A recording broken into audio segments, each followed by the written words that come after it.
Unidade Básica de Saúde Central está próxima de ser inaugurada. Governo Federal enviou 3 projetos de lei ao Congresso Nacional. Secretário de Estado da Saúde atualiza a situação sobre o coronavírus em Santa Catarina. Em Criciúma, governo municipal adianta a campanha de vacinação contra a gripe em virtude do Covid-19. Governo publicou medida provisória que autoriza a contratação de aposentados do Serviço Público Federal a retornarem às atividades. Em Santa Catarina, deputado estadual pede auditoria para apurar repasse de verbas públicas a hospitais filantrópicos. E no esporte, Tigre apresentou goleiro com histórico de acesso no Carvoeiro. As notícias de Criciúma e do sul de Santa Catarina você confere a partir de agora. No ar pela TV Primavera, Informe Região.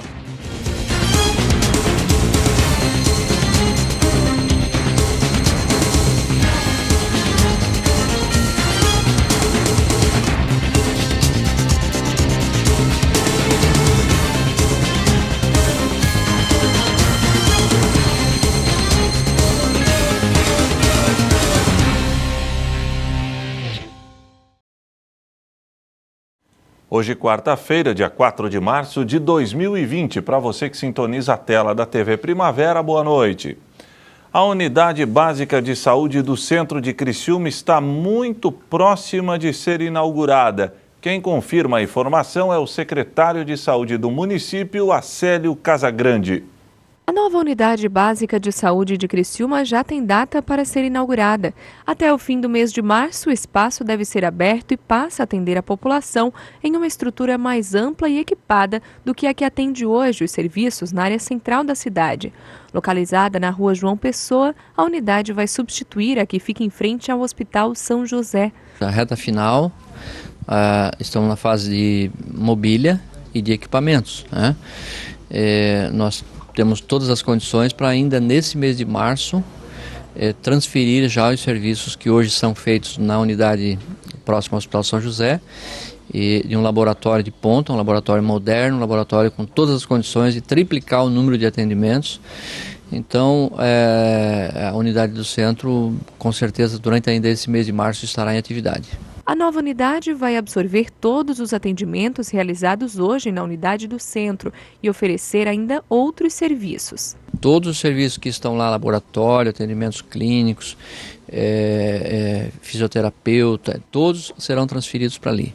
Além disso, mais o programa Saúde da Família, que são 3 equipes novas que nós vamos implementar ali, para poder fazer todo esse trabalho de promoção à saúde. E o secretário acredita que o novo espaço também pode atender ainda mais pacientes. Nós nunca tivemos um cadastro ideal de toda a região do centro. Se diz, olha, tem 30 mil pessoas, tem 40 mil pessoas, tantos se utilizam do SUS, outros não se utilizam.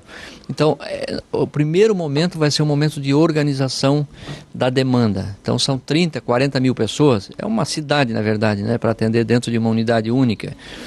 Qual é a demanda? Então, nós vamos organizar esse cadastro, esse fluxo, e à medida em que ele for sendo organizado, nós vamos incluindo serviços à medida do necessário para poder toda a demanda ser atendida. Agora, no primeiro momento, nós não temos como dizer, toda a demanda será atendida. Nós vamos devagar, vamos conseguir fazer todo esse cadastramento para depois sim ver qual é o perfil dessa população e que profissionais a mais nós vamos colocar ali. Com a estrutura pronta e os equipamentos imóveis encaminhados, a Secretaria de Saúde trabalha agora em relação à gestão da unidade.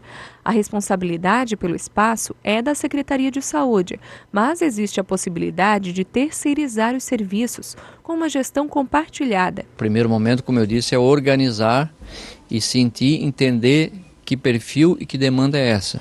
O segundo momento, a gestão, ela será compartilhada com a universidade, UNESCO, ela será uma OS. Tudo isso a gente está construindo, já temos um termo de referência também para uma OS, mas não dá para botar na rua ainda, exatamente por não entender e não conhecer bem esse perfil e aquilo que se vai ter necessidade para contratar. E para a estrutura que hoje atende à Unidade de Saúde Central, a Secretaria de Saúde já tem outros planos. O espaço pertence ao governo do estado, mas é cedido ao município. por isso deve abrigar outros atendimentos nos próximos meses. É uma unidade central, próxima ao Hospital São José. Nós estamos analisando aquilo que é melhor que fique próximo ao Hospital São José. Qual é o serviço que seria melhor próximo ao hospital? Diante disso, nós vamos transferir alguns serviços para ali. É uma unidade cedida pelo Estado, né, ao município, e nós vamos continuar utilizando. Em Brasília, o presidente da República, Jair Bolsonaro, enviou 3 projetos de lei para que os mesmos sejam apreciados no Congresso Nacional. A reportagem é da jornalista Jaqueline Fonseca. O governo federal publicou em edição extra do Diário Oficial da União nesta terça-feira uma mensagem informando que 3 projetos de lei foram enviados ao Congresso Nacional. Eles alteram a Lei de Diretrizes Orçamentárias e definem regras mais claras sobre a execução das emendas parlamentares no orçamento federal. O envio dos textos ao parlamento busca dissolver um impasse sobre um veto polêmico. Contrariando a decisão do Congresso, o presidente da República suspendeu a possibilidade de que o relator da Comissão de Orçamento seja responsável pelo destino de 30 bilhões de reais em emendas parlamentares. A decisão dos parlamentares reduziria o poder do governo federal e aumentaria a autonomia do Congresso sobre as decisões relacionadas às emendas parlamentares. Eu sou a favor de se manter o veto. Eu acho que no dia a dia a gente tem que ser responsável com aquilo que faz. Dar o poder a um relator de uma comissão de orçamento de indicar quase 30 bilhões no orçamento, eu acho que é algo que ultrapassa exatamente a razoabilidade que se exige do Congresso Nacional. Entendo a posição dos colegas, que muitas vezes fazem suas indicações. Eu mesmo faço indicação e quantas vezes o governo fala, tem que contingenciar. Ou seja, gera uma frustração na gente, nas prefeituras e na população que está esperando o recurso. Por outro lado, sabemos que o governo está com caixa apertadíssimo e a gente não pode prescindir de deixar o governo também entender que existe toda uma complexidade nacional e por isso ele é a melhor pessoa para direcionar os recursos e não o Poder Legislativo. O envio dos projetos de lei ao Congresso acalmou os ânimos e levou ao consenso entre os líderes. Vamos manter o veto presidencial que foi acordado e vamos agora votar o orçamento, a regulamentação do orçamento positivo. Concretamente, o sinal claro do governo de fortalecer o executivo dá para o parlamento também a tranquilidade de manter o veto do governo. O acordo para manter o veto veio depois de um longo impasse. Essa é a segunda sessão do Congresso Nacional marcada para analisar o tema. Os textos enviados na tarde desta terça-feira pelo governo federal buscam alterar a Lei de Diretrizes Orçamentárias deste ano e criam regras para o pagamento das emendas parlamentares impositivas. De acordo com o ministro da Economia, Paulo Guedes, o envio dos textos tem o objetivo de manter o cumprimento da meta fiscal deste ano, um déficit primário de 124 bilhões de reais. A questão do orçamento impositivo é a descentralização dos recursos. A gente sabe que os grandes países trabalham com base no orçamento impositivo. É uma coisa que o governo apoia, é uma coisa nova também. Nós estamos aprendendo a conviver com essa impositividade do orçamento. Então, quando o governo assumiu encaminhar esses 3 PLNs, regulamentando o orçamento impositivo, repito, a regulamentação do orçamento impositivo é o fortalecimento das instituições. De maneira nenhuma, o parlamento quer assumir a responsabilidade do executivo. Jamais. A seguir, secretário de Estado da Saúde atualizou a situação sobre o coronavírus em Santa Catarina.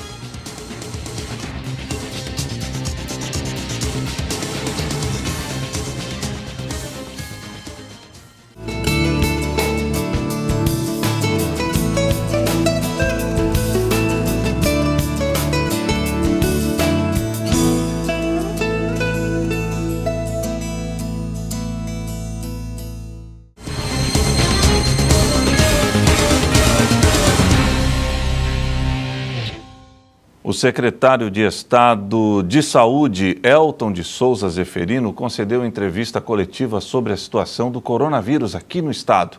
Na ocasião, também foi detalhado o plano de contingência implementado no estado catarinense. Um momento de atenção, mas não de pânico. É assim que o secretário de Saúde de Santa Catarina definiu a situação do novo coronavírus, o Covid-19, no país e no estado.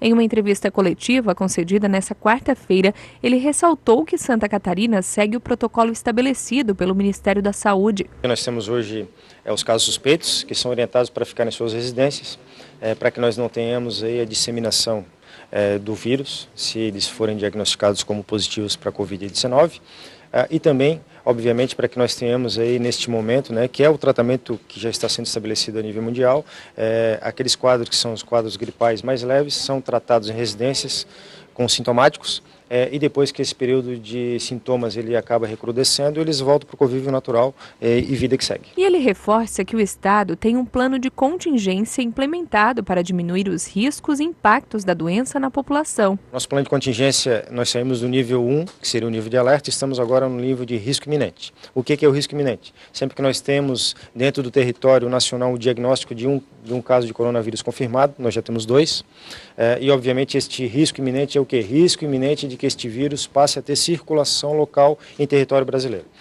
Isso não foi diagnosticado ou relatado ainda, nós temos suspeição desse caso, mas nada de circulação local, ou seja, este vírus ele foi transmitido localmente de uma pessoa para outra. Todos os casos que nós temos até então confirmados de coronavírus foram casos que vieram da Europa, ou seja, pessoas que trouxeram esta patologia de um outro país para território nacional. A partir desse plano de contingência, algumas ações são tomadas em todo o país e implantadas também em Santa Catarina. Esse momento agora é um momento que nós temos algumas ações que são desencadeadas a nível de plano de contingência, que passam a ser mais efetivas no que diz respeito à eminentemente preparação das equipes, divulgação de ações, e que, uma vez que nós tenhamos circulação local, nós podemos entrar no terceiro nível do plano de contingência, que seria a emergência de saúde pública, onde novas ações elas são estabelecidas baseado, obviamente, nesta necessidade da emergência. Além da preparação dos serviços e profissionais de saúde e orientações aos municípios por meio de videoconferências e notas técnicas,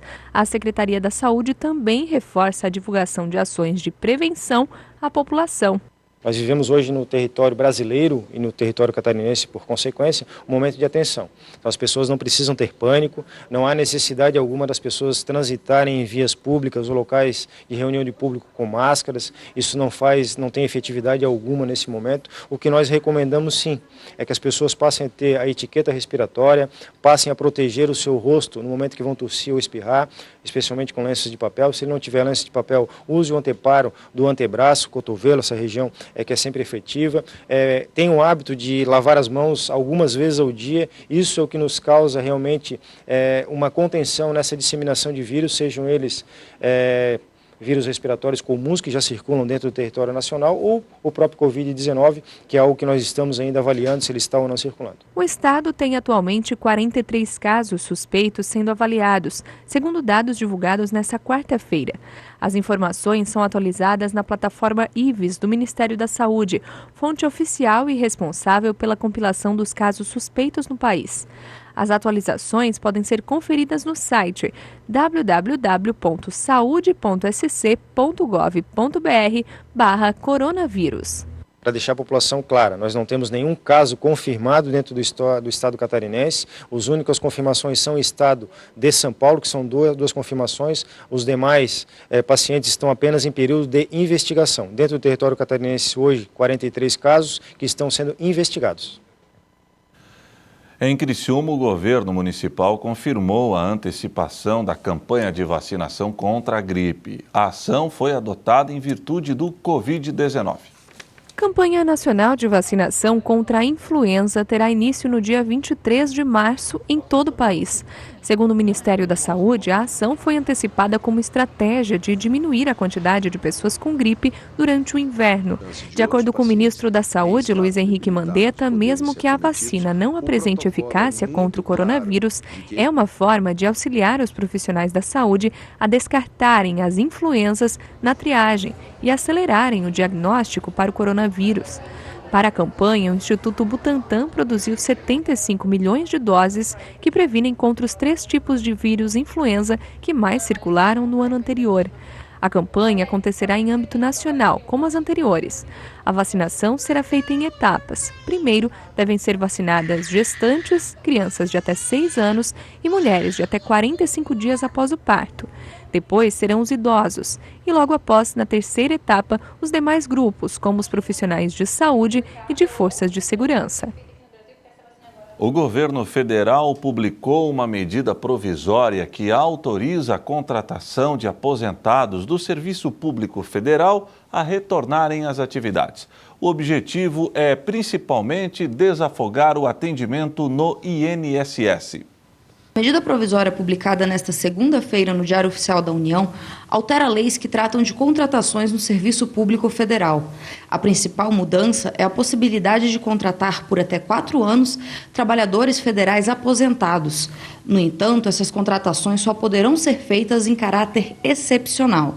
De algo que já existe, é uma lei que já existe, nós unicamente estamos modernizando e trazendo para ela algo mais leve, mais simples e uma segurança jurídica necessária para que ela flua.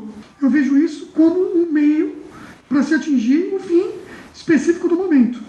Nós, o Ministério da Economia, entendemos como fundamental ter uma lei mais simplificada, mais segura, mais simples, para que possa, inclusive, possibilitar, no momento, a contratação da INSS e, no futuro, outras possibilidades. A medida deve ajudar a destravar a fila do INSS e acelerar o tempo de resposta, que atualmente é de 80 dias para os pedidos de aposentadoria e outros benefícios. No momento, quase 2 milhões de pessoas esperam a avaliação do INSS para seus pedidos. Além de respaldar as contratações que vão ajudar no atendimento do INSS, o texto da medida provisória também facilita a admissão de outros profissionais do serviço público em casos excepcionais, como um possível enfrentamento ao novo coronavírus, ciclos migratórios intensos ou outras situações de emergência. Óbvio que nós temos que buscar soluções alternativas e excepcionais para situações excepcionais, que obviamente não é contra a Constituição, não é contra a lei, muito pelo contrário, e não é contra o servidor público. São servidores públicos que estarão retornando para os seus trabalhos. Nós estamos contratando servidores públicos que já passaram no concurso público. Outra situação em que a contratação temporária passa a ser permitida é quando a função possa se tornar obsoleta por conta de avanços tecnológicos.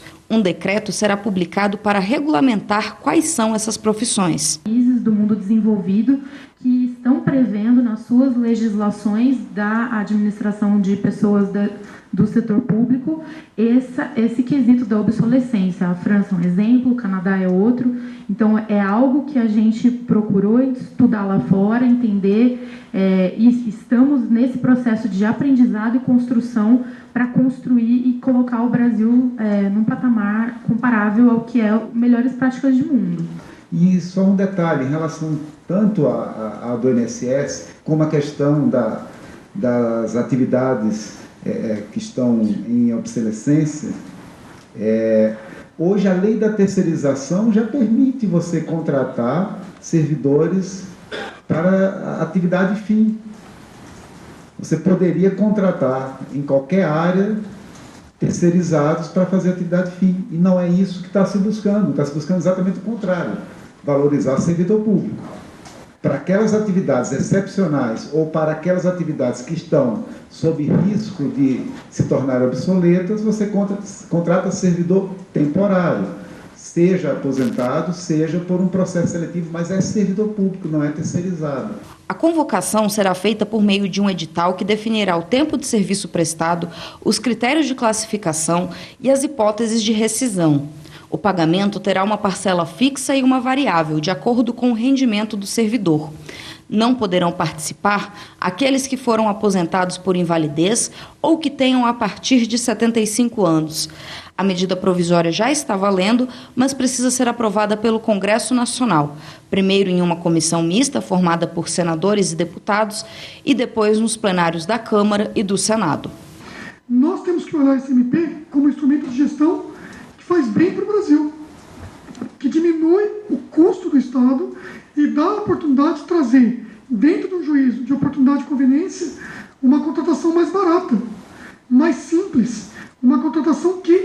encaixe no orçamento do governo para algo que é excepcional.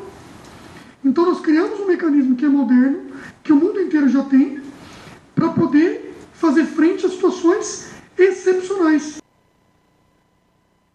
A seguir, deputado estadual pede auditoria para apurar repasses de verbas públicas a hospitais filantrópicos.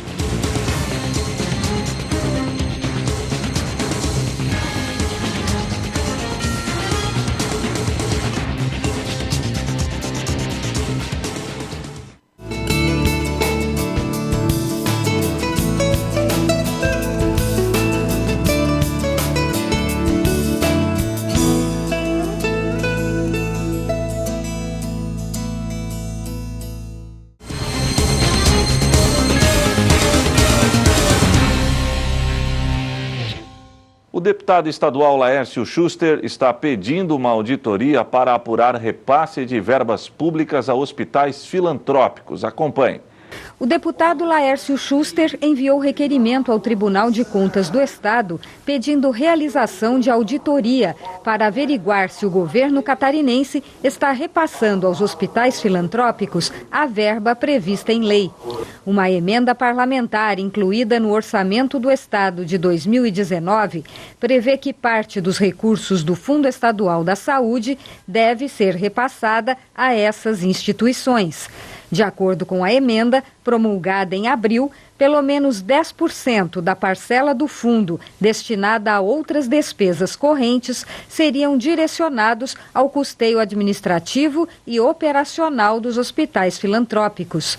Em plenário, o parlamentar registrou a preocupação dos administradores dessas instituições, que são privadas, sem fins lucrativos e contratadas pelo SUS para prestar serviço público de saúde. A expectativa era que o governo distribuísse de forma regionalizada e com base em critérios técnicos em torno de 180 milhões de reais a 129 hospitais filantrópicos do estado. De acordo com o deputado, várias dessas instituições ainda não receberam os recursos e passam por dificuldades financeiras. Nós estamos falando de algo de 2019 e estamos entrando em 2020 e o governo não tem nem previsão de pagamento para esses hospitais.